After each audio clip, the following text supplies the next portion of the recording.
মার্কিন নৌবাহিনীর অন্যতম শক্তিশালী বিমানবাহী রণতরী ইউএস আব্রাহাম লিঙ্কন এই মুহূর্তে ঘিরে উঠেছে এমন এক দাবি যা সত্যি হলে বদলে যেতে পারে মধ্যপ্রাচ্যের সংকটের হিসেব। ইরানি সূত্রে দাবি করা হচ্ছে এই রণতরীর ভেতরে মার্কিন নৌ সদস্যের মধ্যে ভয়াবহ এক সংঘর্ষ হয়েছে। এমনকি সেই ঘটনায় 7 জন নিহত এবং কয়েকজন আহত হয়েছে বলেও দাবি করা হচ্ছে। তবে শুরুতেই একটি বিষয় পরিষ্কার করা অত্যন্ত জরুরি। এই 7 জন নিহত হওয়ার দাবির পক্ষে এখনো কোনো স্বাধীন মার্কিন নিশ্চিতকরণ পাওয়া যায়নি। তাই এটিকে আমরা নিশ্চিত ঘটনা হিসাবে নয়, একটি অযাচাইকৃত দাবি হিসেবে বিশ্লেষণ করব। কিন্তু প্রশ্ন হচ্ছে, কেন এই দাবি এত দ্রুত আলোচনায় চলে এলো? কারণ এটি এমন এক সময়ে সামনে এসেছে যখন ইউএস আব্রাহাম লিঙ্কন দীর্ঘদিনের ডেভেলপমেন্ট, নাবিকদের ক্লান্তি, সরবরাহ ব্যবস্থা এবং মনোবল নিয়ে নানা প্রশ্নের মুখে পড়েছে। আর একই সময়ে ইরানের হরমুজ প্রণালীকে ঘিরে যুক্তরাষ্ট্রের উপর চাপ বাড়ছে। একদিকে বিশ্বের অন্যতম শক্তিশালী বিমানবাহী রণতরী, অন্যদিকে বিশ্বের সবচেয়ে গুরুত্বপূর্ণ জ্বালানি পথগুলোর একটি। তাহলে কি এটি শুধু একটি গুজব, নাকি এর আড়ালে রয়েছে আরো বড় কোনো কৌশলগত এক ভয়াবহ সংকেত? আজ আমরা দেখব ইউএস আব্রাহাম লিঙ্কন এর এই দাবি, ইরানের কৌশল এবং হরমুজ সংকট কিভাবে এক সূত্রে এসে মিলেছে। প্রথমেই আব্রাহাম লিঙ্কনের কথিত সংঘর্ষের খবরটি দেখা যাক। ইরানি সংবাদ মাধ্যমের সূত্র ধরে এই দাবি ছড়িয়ে পড়ে এবং ভারতের টাইমস অফ ইন্ডিয়াও বিষয়টি ইরানি ক্লেম হিসেবে সামনে এনেছে। এখন সবচেয়ে গুরুত্বপূর্ণ বিষয় হচ্ছে, আমরা এখনো এমন কোনো নির্ভরযোগ্য স্বাধীন নিশ্চিতকরণ পাচ্ছি না যেখানে থেকে বলা যায় 7 জন মার্কিন নৌসেনার মৃত্যুর ঘটনাটি একদম নিশ্চিতভাবেই ঘটেছে। অর্থাৎ সেন্সেশনাল হেডলাইন দেখে সিদ্ধান্তে যাওয়া সুযোগ নেই। কিন্তু দাবিটি কেন এত দ্রুত আলোচনায় চলে এসেছে, তার পেছনে একটি বড় প্রেক্ষাপট আছে। কারণ আব্রাহাম লিঙ্কন এর সবকিছু স্বাভাবিক চলছে এমন ছবিও সাম্প্রতিক রিপোর্টগুলো দিচ্ছে না। দীর্ঘদিন সমুদ্রে অবস্থান করা নাবিকদের পরিবার থেকে অসন্তোষের কথা সামনে এসেছে। খাবার, সাবান, টুথপেস্টের মতো প্রয়োজনীয় জিনিসের সরবরাহ নিয়েও অভিযোগ এসেছে। কিছু রিপোর্টে মোরালি বা মনোবলের সংকটের কথাও বলা হচ্ছে। এখানে 7 জন নিহতের অযথাকৃত দাবিটি আরো বিস্ফোরক হয়ে উঠছে, কারণ একটি যাচাই না হওয়া খবর এসে পড়েছে আগে থেকে চাপের মধ্যে থাকা একটি জাহাজকে ঘিরে। একটি এয়ারক্রাফট ক্যারিয়ার বাইরে থেকে দেখলে ভাসমান সামরিক শহরের মতো হাজার হাজার মানুষ, যুদ্ধবিমান, অস্ত্র, সফিস্টিকেটেড রেডার, কমান্ড সিস্টেম সবকিছু রয়েছে।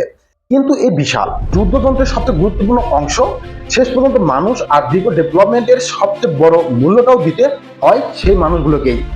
মাসের পর মাস পরিবার থেকে দূরে থাকা, যুদ্ধের অনিশ্চয়তা, ক্রমাগত অপারেশনাল প্রেশার সবকিছু মিলে ক্রু ফ্যাটিগও তৈরি হওয়া অস্বাভাবিক নয়। আব্রাহাম লিঙ্কন নিয়ে প্রকাশিত সাম্প্রতিক রিপোর্টে সাপ্লাই, স্টোরেজ এবং লো মোরালি এর অভিযোগ পাওয়া গেছে। এমনকি একজন নাবিকের ওভারবোর্ড যাওয়ার চেষ্টাও নিয়েও রিপোর্ট হয়েছে। এই জায়গায় খুব সাবধানে পার্থক্যটা আপনাকে বুঝতে হবে।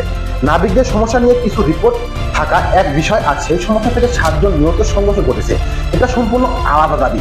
দ্বিতীয় দাবিটি এখনো স্বাধীনভাবে প্রতিষ্ঠিত নয়। তবে প্রথম বিষয়টি দেখাচ্ছে মার্কিন নৌবাহিনীর উপর দীর্ঘমেয়াদী যুদ্ধের অপারেশনাল প্রেশার বাস্তব। কেন আব্রাহাম লিঙ্কন গুরুত্বপূর্ণ? আব্রাহাম লিঙ্কন কোনো সাধারণ যুদ্ধজাহাজ নয়, এটি মার্কিন নৌশক্তির অন্যতম গুরুত্বপূর্ণ এয়ারক্রাফট ক্যারিয়ার। এ ধরনের ক্যারিয়ার শুধু বিমান বহন করে না, এটি সমুদ্রে একটি চলমান এয়ারবেস, ক্যারিয়ার স্ট্রাইক গ্রুপের সঙ্গে রেস্ট্রাইক সাপোর্ট ভিসেল এবং অন্যান্য যুদ্ধ ক্ষমতা হয়ে একটি বিশাল সামরিক বলয় তৈরি করে। তাই মধ্যপ্রাচ্যের উত্তেজনার মধ্যে আব্রাহাম লিঙ্কন এর উপস্থিতি নিজে একটি রাজনৈতিক বার্তা। কিন্তু এখানে যুদ্ধের কঠিন বাস্তবতা, একটি ক্যারিয়ার যত শক্তিশালী হোক, তাকে দীর্ঘ সময় অপারেশনাল রাখতে হলে খাবার থেকে অ্যাভিয়েশন ফুয়েল, স্পেয়ার পার্টস থেকে অ্যামিউনিশন, একটি বিশাল লজিস্টিক চেইন সচল রাখতে হয়। শুধু কয়েকদিন হলে এক হিসাব, কিন্তু সংঘাত যখন মাসের পর মাস চলতে থাকে, তখন শুধু মিসাইল বা ফাইটার জেট নয়, লজিস্টিক এবং ম্যান পাওয়ার ও যুদ্ধের অস্ত্র হয়ে ওঠে। আর ইরানের জন্য দীর্ঘস্থায়ী অচল অবস্থা সবচেয়ে বড় সুবিধা সম্ভবত এখানেই। এবার তেহরানের দিকে তাকান। ইরানের সামরিক ও নিরাপত্তা কাঠামোতেও গুরুত্বপূর্ণ পরিবর্তন এসেছে। আইআরজিসির নেতৃত্বে আহমদ বাদি গুরুত্বপূর্ণ অবস্থানে রয়েছেন। অন্যদিকে ইরানের সর্বোচ্চ জাতীয় নিরাপত্তা পরিষদের গুরুত্বপূর্ণ দায়িত্বে এসেছেন মহসেন রেজাই, এবং রেজাইয়ের বক্তব্য অত্যন্ত গুরুত্বপূর্ণ। তিনি পরিষ্কার জানিয়েছেন, যুক্তরাষ্ট্র তার আচরণ পরিবর্তন না করলে এবং ইরানের শর্ত না মানলে স্টেট অফ হরমুজ পুরোপুরি খুলবে না। এটি শুধু রাজনৈতিক হুমকি নয়, কারণ পৃথিবীর জ্বালানি সরবরাহের সবচেয়ে গুরুত্বপূর্ণ চোখ পয়েন্ট গুলোর একটি হচ্ছে হরমুজ।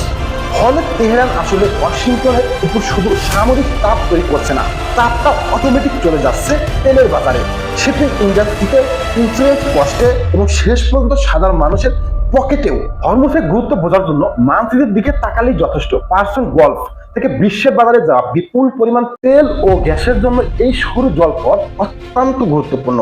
সাম্প্রতিক সংঘাতের মধ্যে এখনকার শিপিং ট্রাফিক ভয়াবহভাবে কমেছে।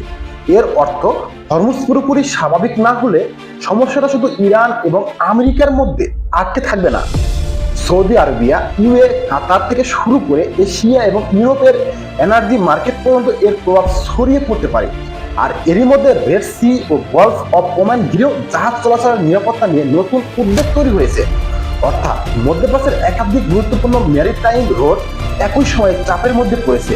এটা যদি দীর্ঘায়িত হয় তাহলে যুদ্ধের ক্ষেত্রে বাহিরে সবচেয়ে বড় বিস্ফোরণটা ঘটতে পারে বিশ্ব অর্থনীতিতে।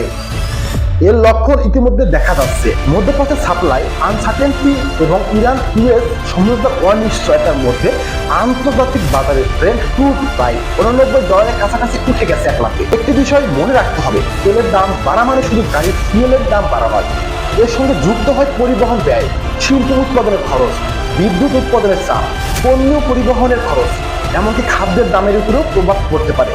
তাই হরমুজ নিয়ে কয়েক সপ্তাহের অস্থিরতা এবং কয়েক মাসের অস্থিরতার মধ্যে বিশাল পার্থক্য আছে। যুদ্ধ যত দীর্ঘ হবে সামরিক বাহিনীর উপর চাপ বাড়বে, একই সঙ্গে বিশ্ব অর্থনীতির সক্ষমতাও কমতে থাকবে। এই জায়গাটিতেই সম্ভবত ওয়াশিংটন এবং তেহরান দুপক্ষের হিসাবের সবচেয়ে বিপজ্জনক অংশ হয়ে দাঁড়িয়েছে। ডোনাল্ড ট্রাম্পের সামনে তাই দুটি সম্পূর্ণ বিপরীত চাপ। একদিকে ইরানকে ছাড় দিলে ওয়াশিংটনের রাজনৈতিক ও সামরিক ক্রেডিবিলিটি নিয়ে প্রশ্ন উঠতে পারে, অন্যদিকে সংঘাত দীর্ঘ করলে career development, logistic, ammunition, personal এবং পুরো মিডল ইস্ট মিলিটারি কোয়েস্টর এর খরচ বাড়তে থাকবে। তার উপর হরমুজ স্বাভাবিক না হলে আন্তর্জাতিক মিত্রদের উপরও অর্থনৈতিক চাপ বাড়বে। তেহরানের কৌশল এখন তুলনামূলকভাবে পরিষ্কার, সময়কে নিজের পক্ষে ব্যবহার করা। সরাসরি ব্যাটেলফিল্ড ভিক্টরি না পেলেও যদি প্রতিপক্ষকে দীর্ঘ ডিপ্লয়মেন্টে আটকে রাখা যায় তাহলে যুদ্ধের খরচ ক্রমাগত বাড়তে থাকে। কিন্তু এর উল্টো দিকও আছে। দীর্ঘ সংঘাতে ইরানের নিজের অর্থনৈতিক, সামরিক অবকাঠামো এবং সাধারণ মানুষের উপর ভয়াবহ চাপ করে। তাই এটাকে এক পক্ষের নিশ্চিত জয় হিসাবে দেখার কোনো সুযোগই নেই। এটা বরং ইনডিউরেন্স এর লড়াই। এর কতদিন রাজনৈতিক, সামরিক এবং অর্থনৈতিক চাপ সহ্য করতে পারে। এখন পুরো ছবিটি এক জায়গায় রাখুন। একদিকে আব্রাহাম লিঙ্কনের ক্রু নিয়ে বাস্তব সাপ্লাই এবং মোরালি কনসার্ন এর রিপোর্ট, তার উপর এসেছে 7 জন নিহতের একটি ভয়ঙ্কর কিন্তু এখনো স্বাধীনভাবে অযাচাইকৃত এক দাবি। অন্যদিকে ইরান বলছে তাদের শর্ত পূরণ না হলে হরমুজ পুরোপুরি খুলবে না। ম্যারিটাইম সিকিউরিটি নিয়ে উদ্বেগ বাড়ছে। তেলের দাম প্রায় $89 কাছাকাছি এবং ইরান ইউএস সমঝোতার পথও এখনো অনিশ্চিত। এই 5টি ঘটনা আলাদা আলাদা হেডলাইন মনে হতে পারে, কিন্তু একসঙ্গে দেখলে ছবিটা অনেক বেশি উদ্বেগজনক। কারণ যুদ্ধের সবচেয়ে বিপজ্জনক মুহূর্ত সবসময় প্রথম মিসাইল লঞ্চ নয়। অনেক সময় সবচেয়ে বিপজ্জনক মুহূর্ত আসে তখন যখন দুই পক্ষই মনে করে আর একটু চাপ দিলে প্রতিপক্ষ আগে ভেঙে পড়বে। সেখানে ভুল হিসাবের ঝুঁকি সবচেয়ে বেশি।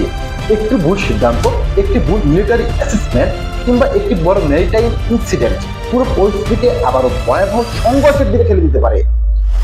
তাই আব্রাহাম লিঙ্কনে সত্যি 7 জন নিহত হয়েছে কিনা এই মুহূর্তে সেটিকে নিশ্চিত তথ্য বলা যাবে না। আমাদের অপেক্ষা করতে হবে নির্ভরযোগ্য স্বাধীন নিশ্চিতকরণের জন্য। কিন্তু এর আড়ালে বড় ঘটনাগুলো বাস্তব। দীর্ঘ ডেভেলপমেন্ট নিয়ে অভিযোগ আছে, হরমুজ নিয়ে অচল অবস্থা আছে, শিপিং নিয়ে উদ্যোগ আছে, এনার্জি মার্কেটের চাপ আছে এবং ওয়াশিংটন তেহরান দ্বন্দ্বের স্থায়ী সমাধান এখনো দৃশ্যমান নয়। ফলে একটি অযাচাইকৃত হেডলাইনের চেয়েও বড় খবর হচ্ছে মধ্যপ্রাচ্যের এই সংঘাত এখন এমন এক পর্যায়ে দাঁড়িয়ে যেখানে সময় যত যাচ্ছে ঝুঁকি কমার বদলে নতুন জায়গায় ছড়িয়ে পড়ছে। আপনার কি মনে হয় শেষ পর্যন্ত কূটনৈতিক সমঝোতা হবে, নাকি হরমুজ কেন্দ্রিক এই চাপ আবার বড় সামরিক সংঘর্ষে ডেকে আনবে? মতামত কমেন্টে জানান। আন্তর্জাতিক রাজনৈতিক গুরুত্বপূর্ণ বিশ্লেষণের জন্য সঙ্গে থাকুন।